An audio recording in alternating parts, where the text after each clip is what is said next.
can create with God, and so can. Hi friends, welcome back to my channel and into my office. Today I thought maybe you'd like to see some of the art that I surround myself with, and here I have some Margot Flynn Aquatic Life, and I have some Teresa Deadman, who's another prophetic artist. Art prints here with the sea. I love that. And the girl in there reminds me of me, but also my daughter. And then I have some Josie Lewis art. I love her. All of it is very colorful, as you can see. That's my preference. So today I want to talk about this book that I wrote called You Are Forgiven. I published it in 2016 on Amazon. It's still available. It is the stories that I could remember at the time where God had impacted my life. And I was just like kind of starting my journey with him. I maybe a couple years into it, where it was like real, like I was connecting with the Holy Spirit. I still didn't know at the time I wrote this book what that was all about. And so a little bit of background on me is that I grew up in the North in Minnesota, and my dad's family was Catholic and my mom's family was Lutheran, and they were very strict and they were very fundamental. So I was in church and Sunday school, and I was confirmed or baptized as a baby and confirmed as a teenager. And so I always had God. I always had like people, when I moved around and I started hearing people talk about being saved, I didn't really understand what that meant, because I just thought, if you believed, you're saved. And that is true, you are. And so I guess I maybe was always saved. I was baptized, like I said, baptized as a baby, and then it confirmed as a teenager. And confirmation is like religion classes, and then so you really dig down deep into it. After confirmation, I think my mom maybe let me stop going so often to church, and then I started exploring everything else. All kinds of other religions and then that led into my 20s, and I was really getting into like Wicca and New Ageism and stuff like that. And then God sent me my husband. I had a dream, and God told me he was coming. And so when I met him, I was kind of like, oh, is this the deal, Lord? And it was really funny, because that's a whole long story I'm not going to get into right now. But anyway, we ended up getting married 3 months after we met. And we ran away to South Dakota and got married in a hotel lobby by Justice of the Peace, but I didn't feel right about that. I felt like I needed to have my marriage blessed by God. So we ended up going back to my hometown and my home church that I grew up in, and had a reaffirmation.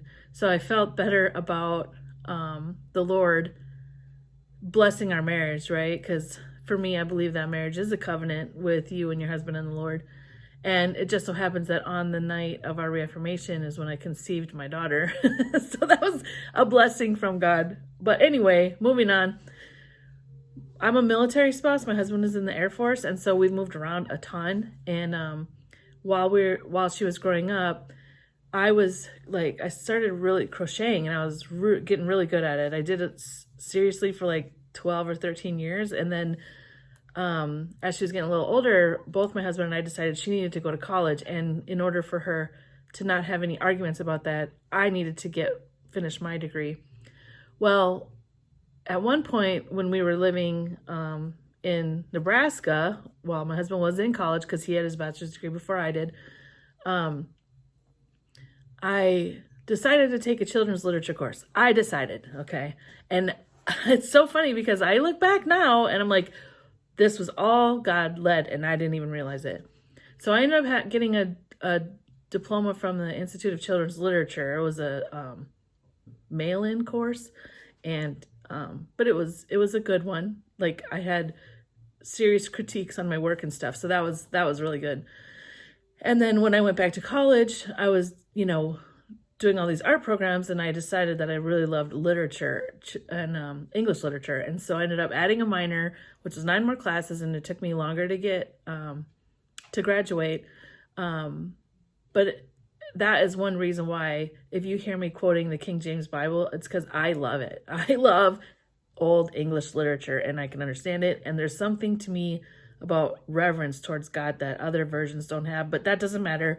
Whatever version you connect with God on is the one you should read, because I think he talks to people in different ways and different means. So getting back to this story, I graduated college in 2013 with my bachelor's degree and my English literature degree in my humanities.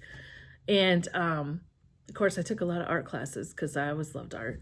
And anyway, we had to move. And so we moved from California to Ohio, and I loved California. I loved the sun and the ocean and all of the fresh fruits and vegetables that were there all the time. And the climate was mild. And so moving to Ohio was very difficult. I went through a couple months of depression. Thankfully, God pulled me out of that. And how he did that is he introduced me to a radio station that played worship songs all the time, and I had never really heard anything like that before. And it was Christmas season, so I thought, well, what the heck, I'll listen to it for Christmas, right? Well, then I never switched it off. I just kept on worshiping the Lord.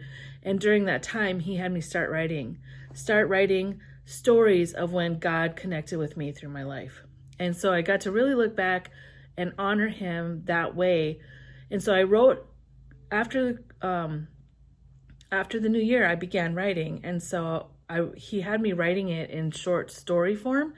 So that's what this book is. It's like a compilation of short stories of where God has met me or saved me, or like physically, literally saved me. That's what I'm talking about.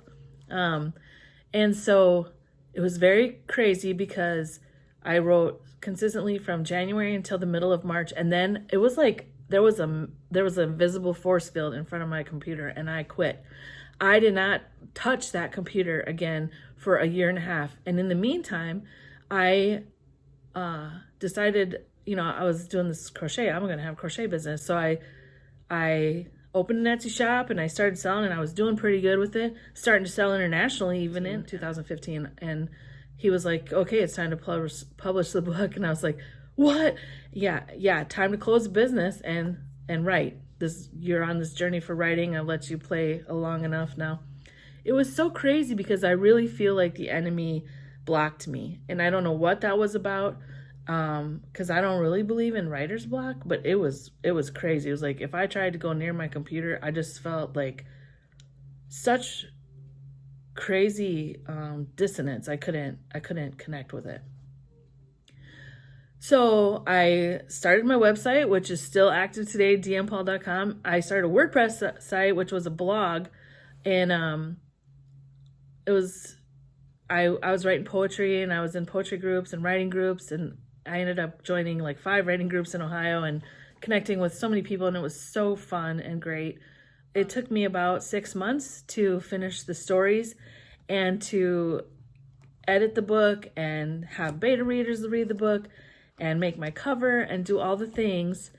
And I was so happy with my book. To get this book out, I went through, like, my journey with God had been through several courses of college, a business that, he'd had me shut down. But this book has in it the story of when I first met God. And that is a crazy story. Anyway, I thought I would share this with you because it's available on Amazon. It's $10. It's like 80 pages. It's a super simple read. It's well written, I will say. And but it's easy to read because you can just take a story at a time. But if you're looking at writing, or if you're looking at connecting with God and you want to write, this is a good example of how to do it. It was super simple. After this, I ended up writing a lot more books. I went back to children's books and actually Christian books. Not all books are available because I have 8 children's novels that I didn't, or not 8. I have 5 children's novels that I didn't publish, and I have at least 4 picture books that I didn't publish, which I don't know if he'll ever bring me back around to do that, and I might. But for now, I'm in the painting mode. So I hope that this is inspirational for you. I hope that the title I probably shouldn't even tell you this, but the title is You Are Forgiven, because when I met God, it was the pinnacle of my life's existence, and that's what he told me. And I didn't know how badly I needed to hear that from him. I was living a life of guilt and shame. And I look back at how I was living, and I just think that was ridiculous. It was ridiculous that I felt so less than. And so I hope that if you decide to get the book, that you'll be inspired and know that you too are a prince or princess in the kingdom. If you want to start working with the Lord today, you can sign up for my email list, and I will send you a free coloring sheet to print off, and then you can use your colored pencils or your crayons or markers or whatever you like to use. Just turn on some worship music and sit quietly and wait and see what he has to say to you. And then if you want to share what you've made or what the Lord has said to you, I would love to hear about it in my Facebook group. So, and then if you like the video that you're watching, please like and subscribe, and then share it with anybody else you think might need hope today. The more we can get with Jesus, the better. Newsletter. All right. Thanks, guys. Bye.